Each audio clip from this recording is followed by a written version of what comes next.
Good evening. आज हम लोग second colligative property elevation in boiling point पढ़ेंगे। क्या पढ़ेंगे? Elevation in boiling point. Elevation in boiling point यानी क्वथनांक में उन्नयन। क्वथनांक में उन्नयन। तो क्वथनांक में उन्नयन यानी कि एलिवेशन इन बॉइलिंग पॉइंट समझने के लिए ज़रूरी है कि पहले हम लोग समझें कि बॉइलिंग पॉइंट क्या होता है। पहले हम लोग बॉइलिंग पॉइंट समझ जाएंगे। बॉइलिंग पॉइंट समझने के बाद उसका हम रिलेटिव स्टडी करेंगे कि सॉल्वेंट का क्या होगा और सॉल्यूशन का क्या होगा। वहाँ से पता चलेगा कि कैसे बॉइलिंग पॉइंट बढ़ता है। तो पहले हम लोग क्या देखें? बॉइलिंग पॉइंट देखते हैं। क्या देखते हैं? Boiling point.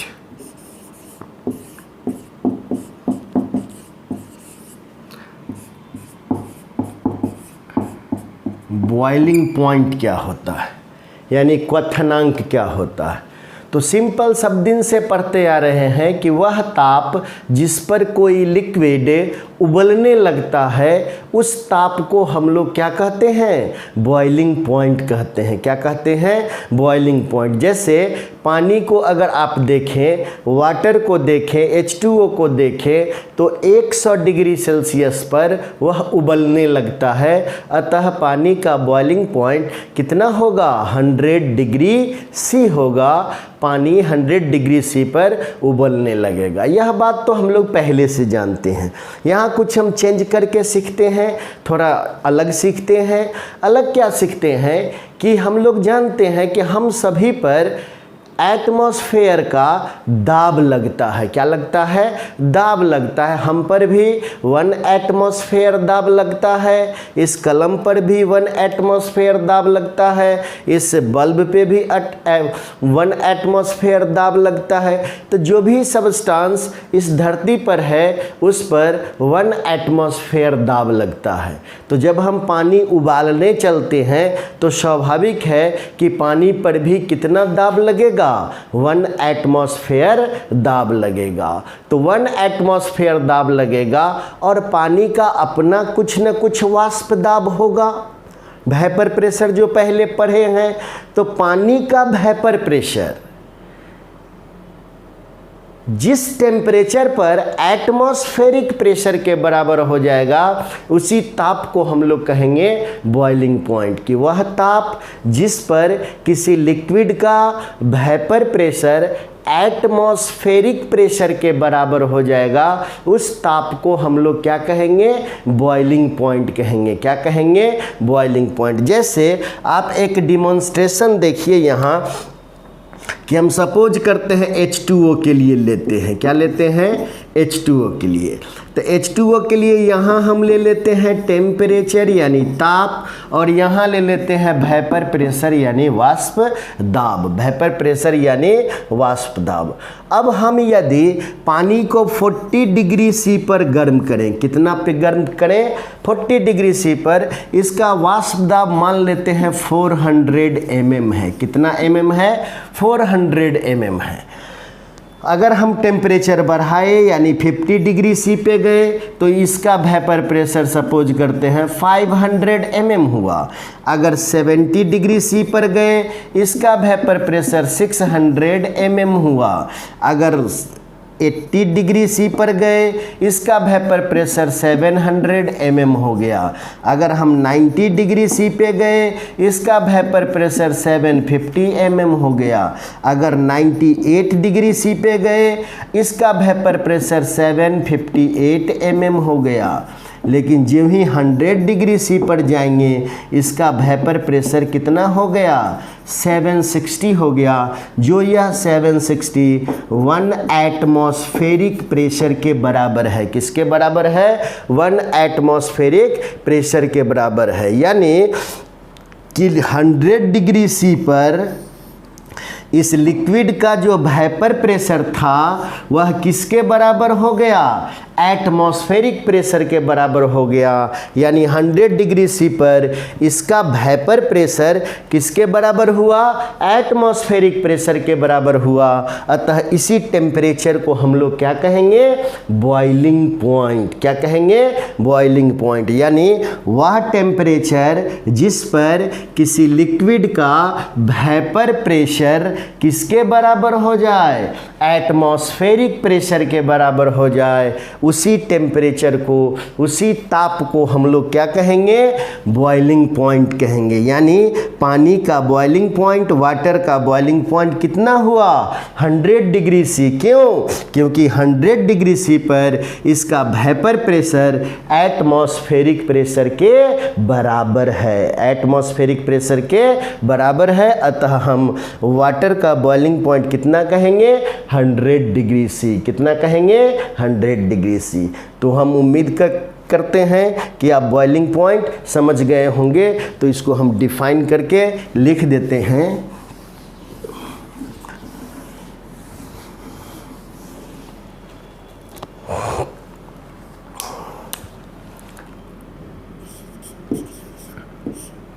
वह ताप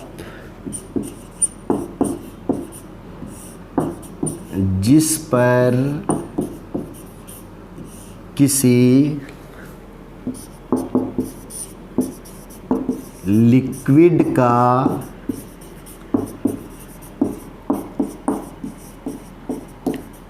वेपर प्रेशर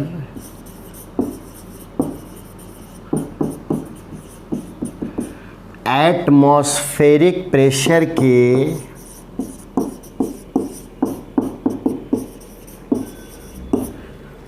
बराबर हो जाए,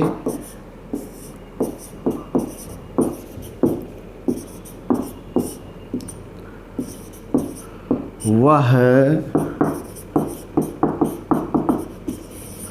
बॉइलिंग पॉइंट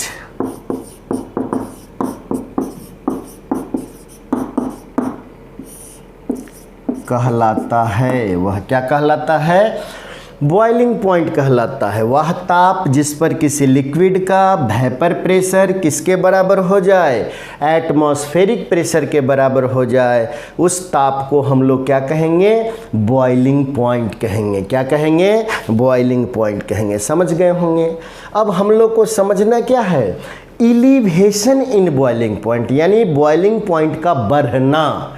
बॉइलिंग पॉइंट बढ़ जाएगा, यानी कि अगर पानी का बॉइलिंग पॉइंट 100 डिग्री सी है तो पानी में अगर शरबत मिला, चीनी मिला दें तो वह शरबत बन जाएगा। तो शरबत का बॉइलिंग पॉइंट जो होगा वह पानी की तुलना में अधिक होगा। अगर पानी 100 डिग्री सी पर बॉयल होगा तो शरबत 105 डिग्री सी पर बॉयल होगा। अतः 100 पानी का है और 105 शरबत का है, तो कितना डिग्री सी से बढ़ गया?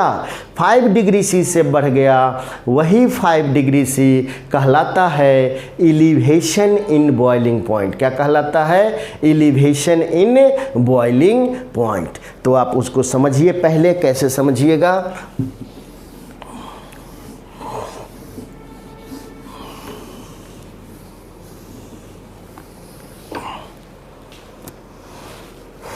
ये देखिए यहाँ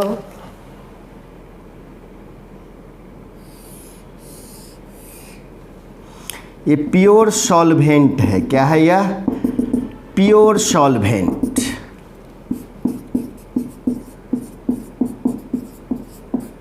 प्योर सॉल्वेंट। इस प्योर सॉल्वेंट का कुछ न कुछ तो बॉइलिंग पॉइंट होगा। बॉइलिंग पॉइंट होगा। इस बॉइलिंग पॉइंट को हम लोग TB नॉट से डिनोट कर देते हैं। किस चीज़ से डिनोट कर देते हैं? TB नॉट से। अब पुनः हम सॉल्यूशन ले लेते हैं। क्या ले लेते हैं? Solution.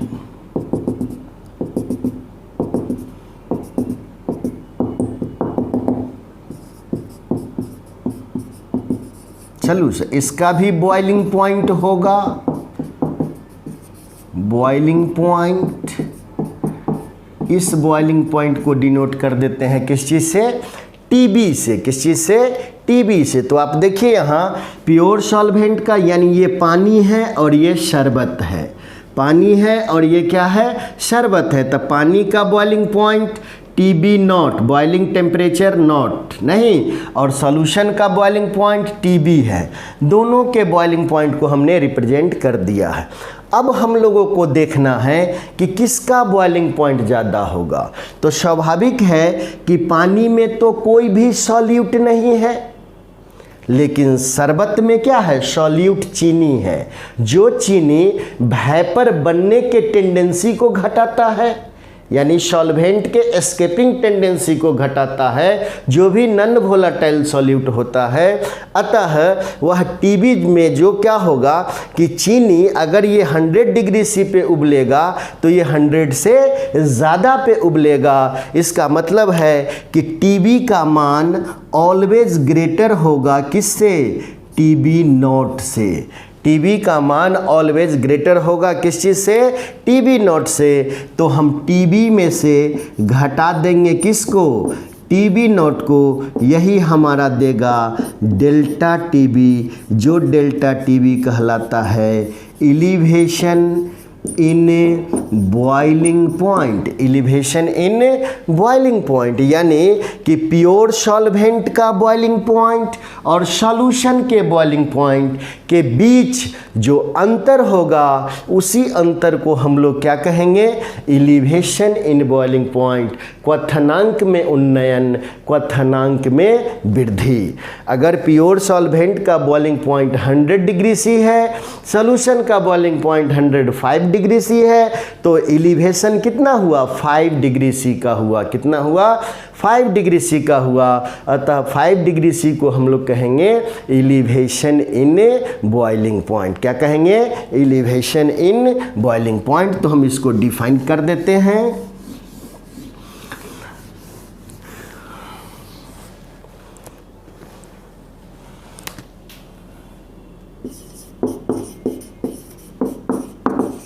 Elevation in boiling point कि प्योर सॉल्वेंट के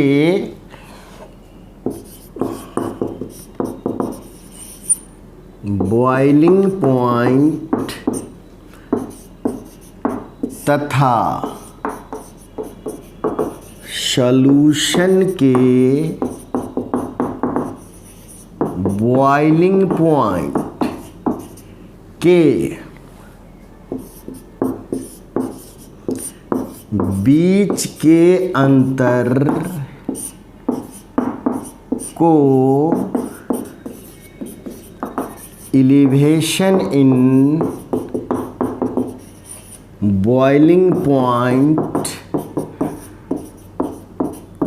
कहते हैं। एलिवेशन इन बॉइलिंग पॉइंट कहते हैं, यानी TB delta TB equal to TB minus TB naught. Delta TB equal to क्या होगा, TB माइनस TB नॉट। यही कहलाता है एलिवेशन इन बॉइलिंग पॉइंट। क्या कहलाता है, एलिवेशन इन बॉइलिंग पॉइंट। समझ गए होंगे। प्योर सॉल्वेंट के बॉइलिंग पॉइंट तथा सॉल्यूशन के बॉइलिंग पॉइंट के बीच के अंतर को हम लोग क्या कहेंगे, elevation in boiling point. Elevation in boiling point. तो ये था हमारा एलिवेशन इन बॉइलिंग पॉइंट। अब यहाँ भी एक लॉ है, उसको हम लोग देखते हैं। वह लॉ है रॉल्ट्स law.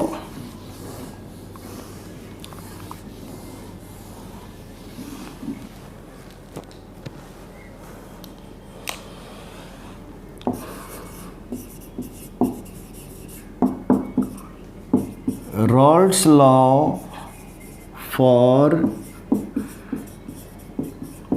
elevation in boiling point। तो ये क्या होगा, तो लिखेंगे इस नियम के अनुसार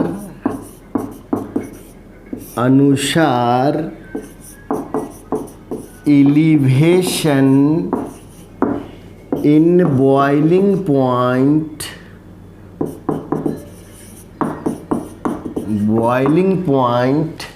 elevation in boiling point molality के सीधा समानुपाती होता है। यानी एलिवेशन इन बॉइलिंग पॉइंट जो होगा वो मोलालिटी के क्या होगा, सीधा समानुपाती होगा। इस नियम के अनुसार elevation in boiling point molality के सीधा समानुपाती होता है। यानी एलिवेशन इन बॉइलिंग पॉइंट क्या है, डेल्टा टीबी, जो सीधा समानुपाती होगा मोलालिटी के, या delta TB equal to proportionality constant हम लोग क्या देंगे, KB इंटू एम, जहाँ KB equal to molal elevation constant, molal elevation constant और ebullioscopic constant. Molal elevation constant और इब्लुस्कोपिक कांस्टेंट, तो यही एक फार्मूला निकल गया, delta TB equal to KB into M, KB into M, जहाँ KB क्या है, मोलल एलिवेशन कांस्टेंट और इब्लुस्कोपिक कांस्टेंट, गिवन बाई यानी KB का वैल्यू कैसे निकालेंगे, तो MR/TB² by 1000 delta H vaporisation, delta H vaporisation, delta H vaporisation मतलब हो गया enthalpy of vaporisation, enthalpy of vaporisation यानी वाष्पीकरण की उष्मा। किसकी उष्मा, वाष्पीकरण की उष्मा। लेकिन आप यह बात समझिए कि KB का वैल्यू ऑलरेडी क्वेश्चन में दिया हुआ ही रहेगा, लेकिन कुछ कुछ क्वेश्चन ऐसे भी मिलेंगे जहां पर KB का वैल्यू अगर नहीं पता रहेगा तो आप इस फार्मूला का यूज करके आप यह मॉलिक्यूलर मास, ये गैस कांस्टेंट, ये बॉइलिंग टेम्परेचर और ये इंथैल्पी ऑफ वेपोराइजेशन, इसका वैल्यू रख करके आप KB का वैल्यू आसानी से निकाल सकते हैं। अब आप यह देखिए, फिर इसको थोड़ा सिंप्लीफाई करते हैं।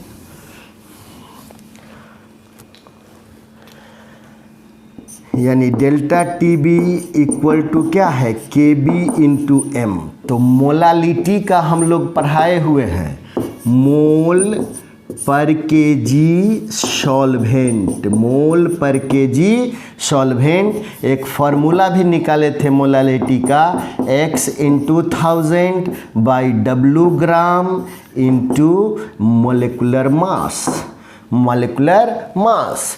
ये फार्मूला भी हम पहले निकाल चुके हैं। X क्या है, सॉल्यूट का वेट ग्राम में, W क्या है, सॉल्वेंट का वेट ग्राम में, M क्या है, सॉल्यूट का मोलिकुलर मास। तो आप इस फार्मूला को यहाँ रख देंगे तो क्या होगा, delta TB equal to KB into X into 1000 by W gram into M।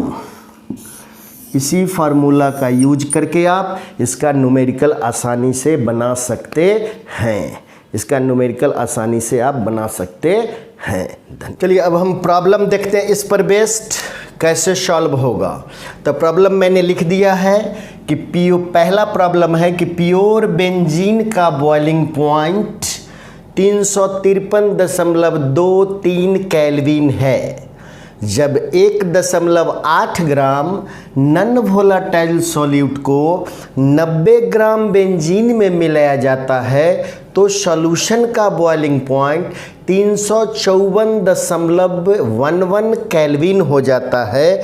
तो सॉल्यूट का अनुभार क्या होगा, सॉल्यूट का अनुभार क्या होगा। तो इस क्वेश्चन को सॉल्व करने के लिए क्वेश्चन नंबर 1, तो आप यह देखिए कि हम लोग जानते हैं कि डेल्टा टीबी इक्वल टू क्या होता है, KB into X into 1000 by W gram into M। तो यहाँ पर हमको KB पता होना चाहिए, x पता होना चाहिए, MW पता होना चाहिए और m का वैल्यू निकालना है। तो हमको क्या क्या दिया हुआ है पहले उस पर सोचते हैं।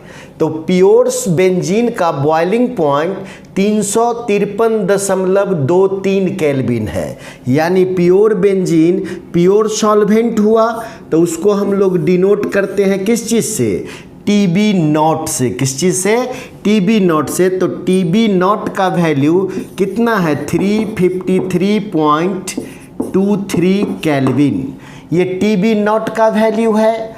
अब कहता है कि जब 1.8 ग्राम नॉन वोलेटाइल सॉल्यूट को 90 ग्राम बेंजीन में मिलाया जाता है तो सॉल्यूशन का बॉइलिंग पॉइंट, यानी सॉल्यूशन के बॉइलिंग पॉइंट को हम लोग किस चीज़ से डिनोट किए हैं, TB से। किस चीज़ से, TB से। तो TB का वैल्यू कितना हो जाता है, 354.11 केल्विन। तो ये आपको दो चीज़ पता है। तो हम लोग जानते हैं डेल्टा TB इक्वल टू क्या होता है, तो TB minus TB not, TB minus TB not, यानी TB का वैल्यू कितना 354.11 माइनस TB नॉट कितना 353.23, यानी इसको अगर घटा लेंगे तो 11 में से 3 गया 8, फिर ये 11 में से ये बचा 10 में से 2 गया 8, 0 इतना केल्विन आ गया।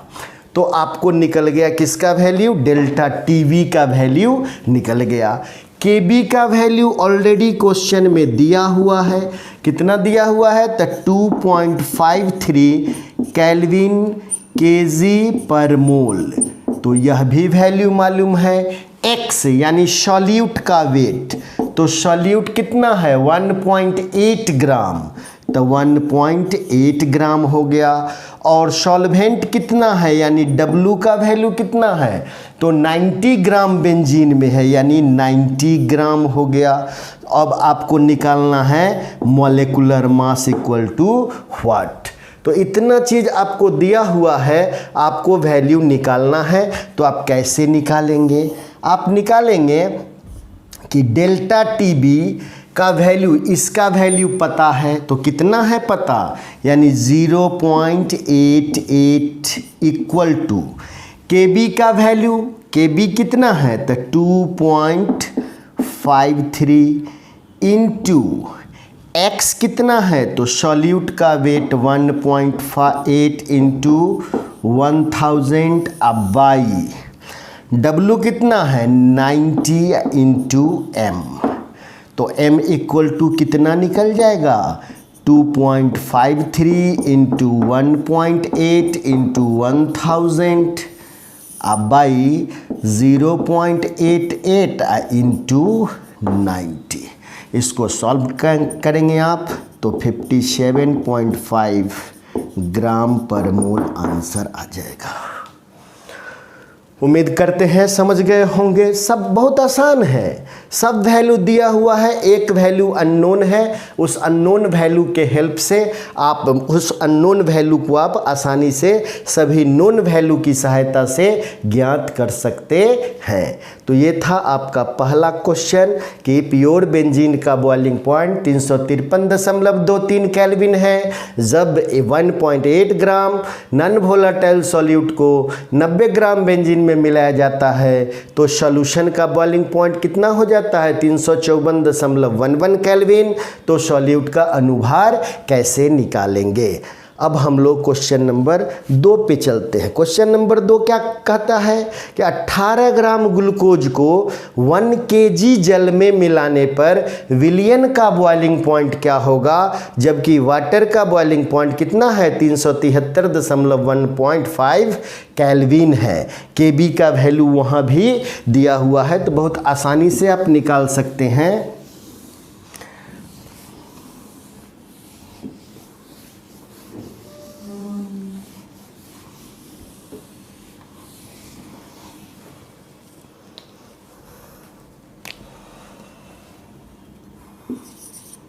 तो फिर आप देखिए यहाँ कि क्या दिया हुआ है, प्योर सॉल्वेंट यानी TB नॉट का वैल्यू पानी का कितना है 373.15 केल्विन, और सॉल्यूशन का निकालना है यानी TB का वैल्यू क्या होगा ये निकालना है।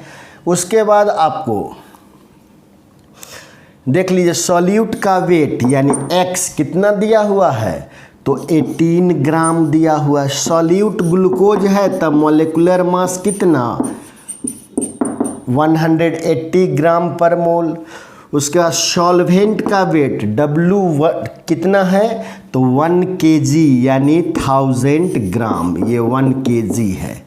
नहीं, KB का वैल्यू क्या दिया हुआ है तो 0.52 केल्विन kg पर मोल। तो अब यहाँ से आप पहले तो डेल्टा TB का वैल्यू निकाल लीजिए। तो delta TB equal to KB into X into 1000 by W into M।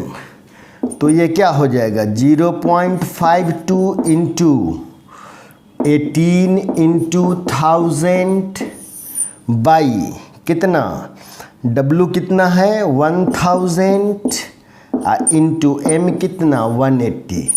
इससे ये कैंसिल हो गया, इससे कट गया 10, तो ये निकल गया 0.052 केल्विन। तो यहाँ आपको निकल गया डेल्टा TB का वैल्यू। अब डेल्टा TB इक्वल टू क्या होता है TB माइनस TB नॉट। तो TB इक्वल टू क्या होगा delta TB plus TB not.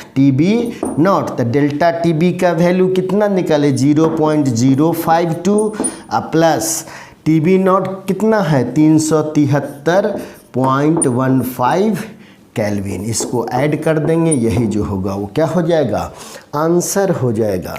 इस तरह से आप लोग का second colligative property elevation in boiling point हो गया समाप्त। इस पर आप लोग क्वेश्चन सॉल्व करेंगे, जो दिक्कत होगा उसको पूछेंगे। आप लोगों को पहले भी बताए थे कि हम एक ऐप बनाने जा रहे हैं, उस ऐप के थ्रू लाइव क्लास लेंगे।